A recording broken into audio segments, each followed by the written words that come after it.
Graan SA sê slegs 3% van boere in Bultfontein, Wesselsbron en Hoopstad in die Vrystaat, waar die meeste van die land se graan verbou word, het al vanjaar geplant. In Noordwes lyk die situasie nie veel beter nie. Die versengende hitte en tekort aan reën het boere bykans radeloos. In Noordwes skat ek net so oor die 30% is geplant en in die Wes-Vrystaat skat ek so 20% is geplant. Boere sê hulle verloor duisende rand. Ja, die afgelope 3 jaar was vir ons moeilik. Die reënval was nie voldoende gewees nie en ons het onder normale oeste afgehaal.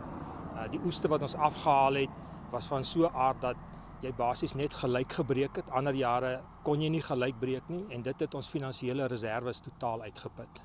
Jou insetkoste seker 2/3 van dit is R6.000 per hektaar wat klaar aangekoop is of gefinansier is deur 'n koöperasie of 'n bank.